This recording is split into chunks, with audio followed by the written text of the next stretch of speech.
سڵاوی گەرمی ئێمەتان پێشکەش لە بەرنامەی یادی 100 ساڵەی هونەرمەندی مەزن حەسەن زیرەکەوە هاتوینەوە خزمەت ئێوەی عزیز و خۆشەویست لەگەڵ میوانی بەرنامە مامۆستا کاوەی فەقیزادە لە شارە خنچیلانەکەی مەهابادەوە. مامۆستا کاوەگیان زۆر خۆشحاڵم کە لە یادی 100 ساڵەی هونەرمەندی مەزن حەسەن زیرەکدا ئامادەی. مەمنون و کاکە جەلالجان، سپاس بۆ ئێوە و بۆ هەموو کاربەدەستانی ئەو بەرنامە جوانە و ئینشەڵا بتوانین کارێکی باش تۆمار بکەین. ڕاستەکە مەربژی. مامۆستا کاوە، حەسەن زیرەک هونەرمەندێکە و کاراکتەرێکە لە نێو موزیکی کوردیدا. پێم خۆشە باسێک لەسەر حەسەن زیرەک بکەی، جیاوازی حەسەن زیرەک لە نەتەوەکانی دەوروبەرمان. مامۆستا حەسەن زیرەک لە لای من وەکو بولبولێکی موزیکی کوردی تعریف دەکرێ. ئەگەرمە چەند کەسمان هەبێ یەکێک لە کۆڵەکەکان لە هەر کۆڵەکە بەرزەکان ستایلێک و بەدەنگێکی زۆر زۆر زۆر تایبەت بەخۆی بۆ بە سروشتی جوانی کوردستان کە پەروەردە بووە حەسەن زیرەک من ناوە دەناسم و بە تەواوی عمریشم کە ئەوەندەی کە لەبیرم بێ زۆر جۆبیستی کارەکانی بووم و دوایەوەی کە موزیکشم دەست پێ کرد هەمیشە ئەو کەڵە هونەرمەندە لە زێهن و لە جۆچکە و لە بیر و هەستمدا بوو. بەڕاستی کورد دەبێ شانازی بکە کە حەسەن زیرەکی هەبوو و ئێستاش 50 ساڵ لە تەمەنی گوزەراوە، 50 ساڵیشی ژیان کردو کە بۆتە 100 ساڵ لە هەڵکەوتەیەکی وە کە ئەلحانیش هەر ئاپدەیتەوە هەمیشە لە زێهنی هەموو کوردێک چ میوزیک بزانێت چ نەزانێ هەر جەریانی هەیە. بەڵێ ئەوەی کە ئەم جیاوازی زیرەکە لەگەڵ گۆرانی بێژانی نەتەوەکانی تر ئەبینی حەسەن زیرەک بۆ خۆی لە نێو کووردا کاریزمایەکە و لە ناو نەتەوەکانی دەوروبەریشمانە کە سەر ڕایەوە دەسەڵات لە پشتیان بووە کەسایەتی لەوانەیە وەک حەسەن زیرەکیان هەبێت. ئایا بەڕاستی لێرە حەسەن زیرەک جێگەوپێگەی چییە؟ لە بواری بەشی گۆرانی بێژی و لە بواری توانایەکانی حەسەن زیرەک ناشاردرێتەوە بەسەر دەروجیرانەکەی کوردستانیشدا. حەسەن زیرەک تەسەلوتی هەبووە و زۆربەی گۆرانی بێژانی زۆر گەورەی چ تورکی یا ئازەری چ هەتا فارسەکان چۆن مامۆستا حەسەن زیرەک شتی وەرگرتووە لە دراوسەکان ئەوانیش بە زیاتر شتیان لە مامۆستا حەسەن زیرەک وەرگرتووە و دووپاتەیان کردوێتەوە و دوای ئەوەش میوزیک و ئۆرکێسترا و پلەی بەرزی ئەم مۆسیقایی کە ئەو زەمان لەو سێدەهەیە کە کاری کردووە بۆی تۆمارکراوە نیشان دەدا کە باشترین موزیسیەنەکانی گەلی ڕۆژهەڵاتی ناوەڕاست لەگەڵ حەسەن زیرەک و لەگەڵ تیپی گروپەکانیان و کارەکانیان چ لە ڕادۆ کرماشان چ لە ڕادۆ تاران بەشدار بوون و هونەر و هەست و ئێحساسی خۆیان تۆمار کردو و خەڵقاندویانە. ئەوەی کە لە ناو نەتەوەکانی ترە باست کرد لە نێو مۆزیکی کوردیە لە ناو هونەرمەندانی کووردا جێگەوپێگەی حەسەن زیرەک کوێیە؟ چۆن هەڵی سەنگێنی؟ من پێم وایە هەمیشەش باسی ئەوم کردووە مامۆستا حەسەن زیرەک یەکێکە لە چوار کۆڵەکە گەورەکەی مۆسیقای کوردی کە هەمیشە بەسەر چ لە کاتی خۆیدا لە ناو هونەرمەندە ئەوانەی کە جێدەستیان دیار بووە ناسرااو بووە چ هەر لە کاتی خۆشیدا کە کۆمەڵێک جوانی تر هاتوو لە بواری موزیکدا هەمیشە حەسەن زیرەک وەکو مەکتەبێک وەکو چارچێوەیەکی زانستی بۆ چ موزیک زانەکان و چ بۆ ئەوانەی ئاکادمی کاریان کردووە و چ بۆ گۆرانی بێژانەی کە لە مەنتەقەدا بە شێوەی سینە بە سینە کاریان کردووە میشە جێی باس و جێی بەرزی و جێگای هەمیشە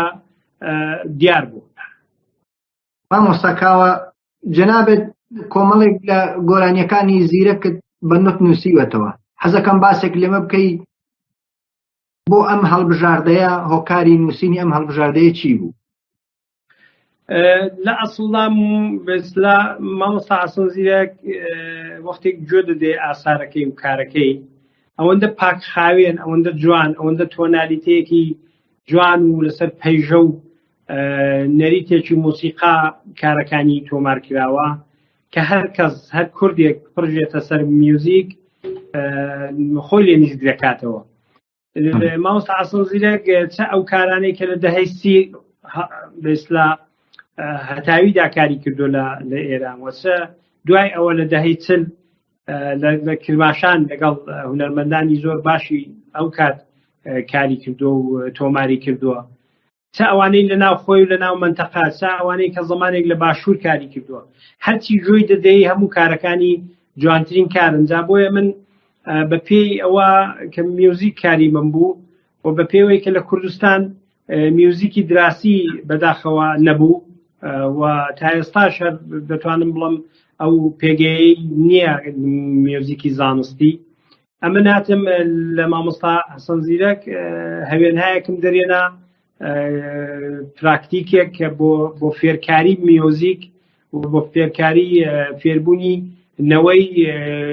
نوێکە نەوەی کووردا بۆی کە بە زمانی دایکی بە میوزیکی دایکی فێری ئامێرەکان بێ جا من بە چەند قۆناغ نزیک بە 170 مێلۆدی مامۆستا حەسەن زیرەکم ئەنالیز کردووە و چ بۆ ئامێرێکی وەکو سنتور چ بۆ سازە بۆ ئامێرە کانی تر وەکو کەمان وەکو فلود وەکو هەموو ئامێرانە ئەم شتانە بە پێی داڕشتنی پەیژە و مەقامی مۆسیقای کوردی نووسراوەتەوە و لە چەند کتێبدا بێشان بنێوی هەینارێکیان بنێوی چەپکە گۆڵ و ڕێپێرتوار و تەبەقەبەندێکی تازەشم کە کردووە لە میوزیکدا لە هەست و ئیحساس و دەنگ و وێچەی مامۆستا حەسەن زیرەکم بەکارهێناوە بۆ دەوڵەمەندکردنی میوزیکی کوردی. مامۆستا چەند بەرهەمت بە شێوەی نوت نووسیوەتەوە؟ لە گۆرانەکانی مامۆستا حەسەن زیرەک کاوانەی کە چ لە زمانی ئۆرکێسترا گەورەکانی تاران کە لە دەهەی سی عەرزم کردی ئیشارەم پێکرد کە موزیسیێنایی زۆر باش کاریان لەگەڵ کرد بوو لەباری مۆسیقاوە ئەو بەرهەمانە بەرهەمایەکی زۆر بڕوو بە پێز بوو وەچ لە زمانی مامۆستا مشتبا میرزادە و مامۆستا عەبدولسەمەدی لە کرماشان کە ئەویش نزیک بە چل گۆرانی لە باشترین جوانەکان و لە باشترین مێلۆدیە شیرینەکانی ناوچەی موکریان و بەو تەنزیمانە من ئەوانەمەم و کۆ کردوێتەوە و دامناوە و تەنزیم کردو بۆ ئامێرەکان و یەک سێریش کە لە مەقامەکاندا ئێستا مامۆستا حەسەن زیرەک کەمیشی مەقام کردووە بەڵام ئەوەی کە کردوێتی لەگەڵ کەمانەکەی مەرحوومی مشتبا میرزادە ئەوانە هەمووی کارهایەکی دراسی و کارهایەکی زانستین ئەگە میوزیک ژەنی کورد توانی ئەوانە بکاتە دراسی بەدڵنیان مۆسیقای پێگەیەک و جێگایەکی جوانی دەبێت. ئەمستاکە باسی رادیۆ بەغدان بوو کە ئەو گۆرانیانە کە لە رادیۆ بەغدا تۆماری کردووە هەرچەند کوالیتیان زۆر خوارە مۆزیکەکە ژیان باش نییە بەڵام شتێکت کردووە بۆ ئەمانە بە تەمای شتێ بکە یا چییە؟ ئەمانەی کە ئەو کات دەتوانم بڵم ڕەنگ بێ بە دوو قۆناغا چون مامۆستا حەسەن زیرەک کە ساڵی سیرسەیە گەڕاوەتەوە سیرسێ هەتاوی گەڕاوەتەوە تاران گەڕاوەتەوە رادیۆ تاران کە لێ دەپرسن خەڵک بۆ دەزانیا مامۆستا حەسەن زیرەک باشووریە کە دوای دەڵم من کوردم و ڕۆژهەڵاتیم و خەڵکی بۆکان جا ئەم شتا بە دوو قۆناغێک کە ئەو زمانی مامۆستا قادر دیلان و جەماعەتێکە لە بەغا بوون ئەم شتانەی تۆمار کردووە هندێک موزیک زانەکانی هەموو زۆری عەرەبن زۆر کەمتر کوردی تێدایە و تەنزیم و هەڵسوکەوت و مێلۆدی و ئۆرتۆرەکانیان دیارە بە سیاق و بە ارتباتی فێربوونی مۆسیقای عەرەبە زۆر تاموچێژی عەرەبی لێ بەڵام دیسانی لەوێ مامۆستا حەسەن زیرەک هونەر و شاهکاری دەنگی و بەرزی خۆی نیشان داوە ئەڵبەتە من لێرەدا ئاماژەش بکەم ئەم شتانەی کە ئەم زەمان لە ڕادیۆ بەغدا کردوێتی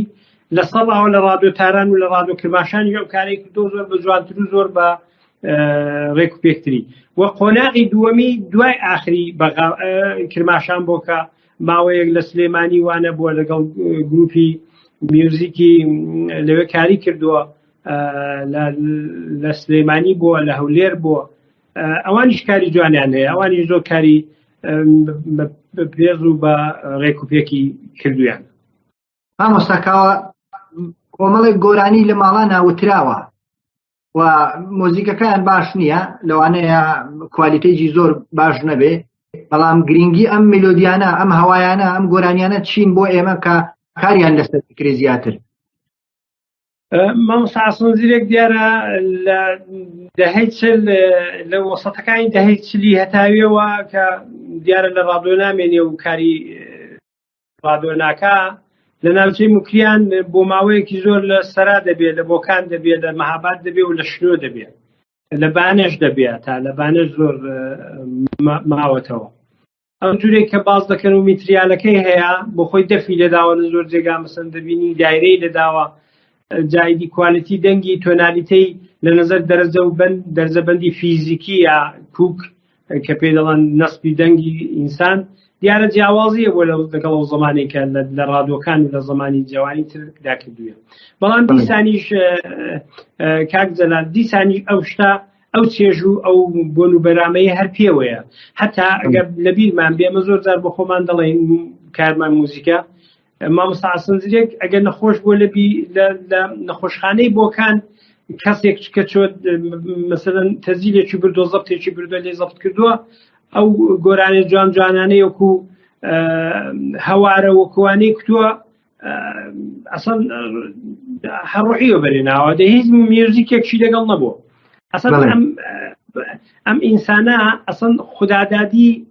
زگمانگی ئەو شتەی هەبووە ئەو شتەی ئەو توانایی هەبووە تا ئاخرین لەحزەی ژیانیشی هەر دەگەڵی عشقی هەبووە علاقەی پێ بووە هەر دەگەڵی ژیاوە مامۆستاکاوە حەسەن زیرەک گۆرانی فلکلۆری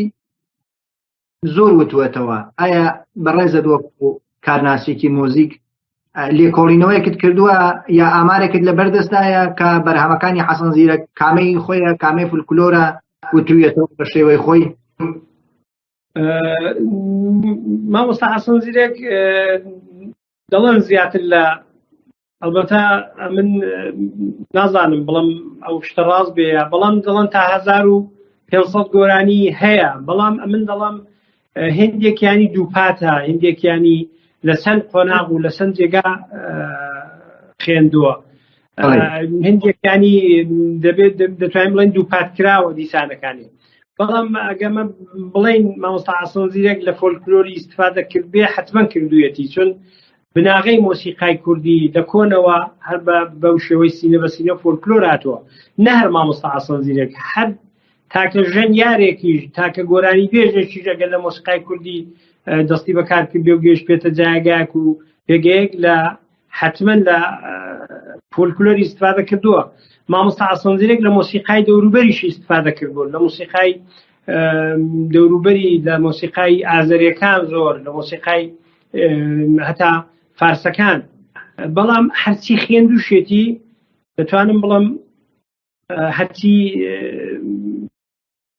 لەسەڕەوە ئەم مێلۆدی هێناوەتەوە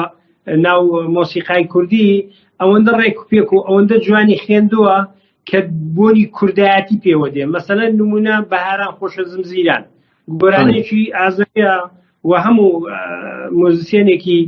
ڕۆژهەڵاتی دەزانێت کەمە گۆرانیا گۆرانی زۆری تر کە خوێندوویەتی بەڵام گۆرانی خۆشی هەیە مامۆستا حەسەن زیرەک لەو گۆرانی بێژە بەتوانایان نەبوو کە بۆ خۆی مێلۆدیشی داناوە مەسەن نمونە وەکو هەروایە نمونە وەکو ئەرێ بە تۆی ئەرەقچین نمونە وەکو هەیبەلار نمونە وەکو زۆر زۆر هانەکانە شادە من مەسەلەن ئەو زێنە من وەکو شەدەلار بۆچی زۆر شتی هەیە کە بۆ خۆی و ئەسەن سیاقی مامۆستا حەسەن زیرەکی پێوە دیارە بە سەنەد و بە تاپۆی خۆیەتی جێدەنگی مامۆستا ئاسەنزیرێکی باوەمان لەبیر نەچێ ڕەنگە بۆ زۆر کەس لە لەوانەیە کە ئاسەنزیرێک دەناسن و پێیان خۆشە جێدەنگی مامۆستا ئاسەنزیرێک چون تێنور بووە دەنگێکی میانە بووە دەنگێکی زۆر بەرز و تیژ نەبووەکو سێر لێزغەر یا زۆر خوار نەبووەکو مەسەلەن هەندێک کەسی تر دەنگێکی زۆر تایبەت بە خۆیە بووە و خۆشترین دەنگ و پێگەی مۆسیقا لە بەشی تێنور و ئاڵتۆدایە کە زۆر ئاڵتو نییە شتێکی زۆر بە ئەرزش و ماندگارە جۆزکە ئەزێت ناکە و بەڕاستیش هونەری مامۆستا ئاسەنزیرێک حتا ئەگە لە بەشی ئەدەبیاتدا ئەدەبیاتەکەشی زارەکیە بەڵام ئەوەندە جوان ئەوەندە بەڕێک و پێک و ئەو شعرانەی کتووە لە ئەوڵین کەلیمە هەتا ئاخری کۆتایی ئەگەر دەدەقە گۆرانی دەڵێت بەستە بەستە و سیلاب و بەشەکانی جوان لێ تێدەگەی وانە مەسەلەن شعر مەفهومی نەبێ حتا ئەگەشتێکی زۆر بەسیتیشی کوێ یانێ هۆی زیندومانەوەی حەسەن زیرەک هەتا ئێستا هۆکاری ئەمانم کە جنابەت باست کرد بە دڵنیایەوە مامۆستا ئاسەنزیرێک 50 ساڵی بەسەر تێپەڕ بووە لە ژیاندا نەماوە ئەمە ئەڵبەت بۆ خۆمان چەندجاریش قسەمان کردووە ئەمن ئەسڵەن لەگەڵ ئەوە نیم کە ئینساندا لە کۆندا بمێنێتەوە ئینسان بەرەو پێش ڕەفت دەبێ بڕوا بەرەو پێشکەوتوو دەبێ بڕوا چۆن هەموو ژیانمان گۆڕدراوە تەبیعەتەن میوزیک و گۆرانیش دەگۆڕدرێ بەڵام بە شەرتێک کە لەم خۆناغەی کە مامۆستا ئاسەنزیرەکە مامۆستا عەلی مەردانە مامۆستا تاهیر تۆفیقە مامۆستا ماملەیە سێد لێزغەری کوردستانیە مەلا کەریمە ئەوانە کە بنەمایەکی زۆر جوانن لە گۆرانی بێژی و لە میوزیک ئەمە بتوانین لەوانە خۆمان هەوێ بکەین خۆمان جەهانی کەین خۆمان علمیتر کەین جا بۆیە مامۆستا ئاسەنزیرەک هەمیشە وەکو یەک دانە ئارشیڤ یەک دانە کتێبخانەی زۆر گەورە بۆ میوزیکی کوردی بەنرخە ئەوسا کاوە باسی جیهانی بوونی موزیکت کرد بۆ حەسەن زیرەک تا ئێستا یاعایە بەڕاستی حەسەن زیرەک بە وڵاتانی دەوروبەر یا بە دنیا ناسراوە لە بواری موزیکا شوێنەواری حەسەن زیرەک هەیە یا کورد بەگشتی بۆ چون حەسەن زیرەک ئەوەی کە وەک هونەرمەندی وەکو جنابەت باسیەکە یا کەسانێکی تر سەرتۆپی هونەرمەندانە لە ڕۆژهەڵاتی ناوڕاستیژە هەرو جوورەی کە جنابەت دەفەرمووی بەڕاستی وایە مامۆستا ئاسەنزیرێک زۆرتر لەناو کوردەکان لەناو ئازەرەکان و فارسەکاندا هەتا زۆرجار هەر لەو دەورەیەشدا دەبینی لە بەشی ڕادیۆ لە بەشی تەلەڤیزیۆنی بەئیسلا باسییان کردووە یادوارەیان لێگرتووە چ لە بەشی ڕادیۆیی بێ لە باشووریش کە بۆ خۆت دەزانی 90% ڕاگەیاندن و ئەوانە ساڵانە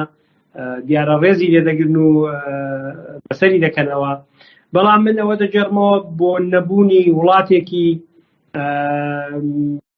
قەولی معروف ڕاستەقینە کە سیاسەتێکی لە پێش بێ و سیستمێک بێ کە ڕایگرێ و بیباتە پێشێ بە خاتی ئەوەی کە ئێمە نەمانتوانیوە بە موسیقیکەمان بە هونەرەکەمان بە زانستەکەمان هەتا نەهەر لە بواری میوزیک لە بوارەکانی ترەوە لە بواری اقتصادەوە لە بواری کەشاوەرزی و جوتیاری و نازام ئاژەڵ لە هەموو بوارەکانەوە ئەمە نەمانتوانیەوە بێزنس بکەین لەگەڵ دنیا یعنی هیچ ترێبۆنێکمان نییە جا یەکێکی لەو مەسەلانە هەر ئەوەیە کە گۆرانی بێژە کۆنەکانیش بەداخەوە نەیانتوانیوە لە شوێنێکی وەکو ئوروپا لە شوێنێکی وەکو نازام ئەمریکا ئەم کشوەرانەی کە کشوەرهای غەربین و زۆر پێشکەوتون چەند کۆنسێرت بدەن و خوان و هونەرەکەیان وڵاتەکەیان تۆمار بکەن ئەوە یەکێک لە کێشەکانە بەڵە تا ئەو دەقەیەش هەیە ڕەنگە تەکوتوک هەندێک گروپ سەردانێکی فیستیواڵێک و مێریجانێکەوەیشان کردێ بەڵام ناچێت لە قالبی بزنس و ناچێت لە قالبی ارتباطی صنعەتیەوە کە بە دنیا بڵێن ئێمەش کوردینەوە لیباسمانەوە میوزیکمانە ئەوە هەستمانەوە ئەدەبیاتمانە مامۆستا کاوە جەنابەت کاری موزیکەکەی و خەڵک پەروەرداکەی مناڵانی دواڕۆژ پەروەرداکەی بۆ دەراسەی مۆزیکی کوردی حەسەن زیرەک چ ڕۆڵێک دەگێڕێ لێرە بۆ ئێوە بۆ خۆت وەکو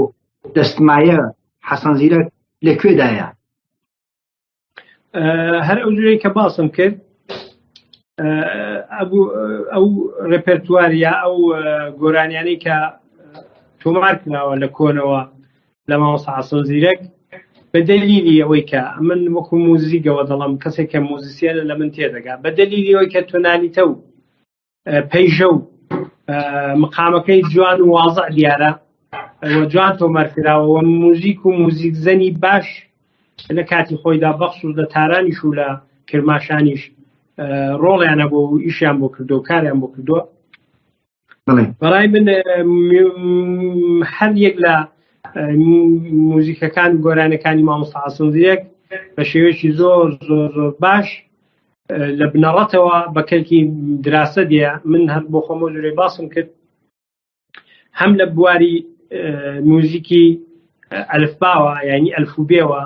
هەم لە مامناوەندەوە هەم لە پێشکەوتووە کارەکانی لە بواری فێرکاریدا دامناوە تاقیم کردوێتەوە کتێبەکانی ئێستا نزیک بە سێ-چوار کتێبە من لە بەردەستمەوە تۆمارم کردو و چاپم کردو و بەدەست تەلەبەکانەوەیە زۆر زۆریش جێی زمانی دایکی لە مۆسیقادا دیارە کە مناڵی کورد پێی پەروەردە دەبێ و دیسانی شەر ئەمن بەوە دەگەڕێمەوە چون مێلۆدیەکانی مامۆستا حەسەن زیرەک لە دڵی کوردستاندا هاتوۆتە دەرێەوە لە هەست و ئێحساس و مشکل و خۆشی و ناخۆشی خەڵکدا ئەم شتە دووپات کراوەتەوە و هاوفکر بووە لەگەڵ وڵاتی زەمان و کاتی خۆی. ئەم شتە هەمیشە دەمێنێتەوە چ بە شێوەی گۆرانی بێژی چ بە شێوەی تۆماری لەسەڕات بە دووپات کراوە چ بە شێوەی ئۆرکێسترا. ئێستا ئەمە دەبینین لە کوردستان زۆربەی موزیسیەنە باشەکانی لە مامۆستا حەسەن زیرەک خۆیان هەوێن کردووە ئیشیان کردووە ئیشی زۆر بەرزتر لەوانەیە کە لە کاتی مامۆستا حەسەن زیرەکیش کراوە چ لە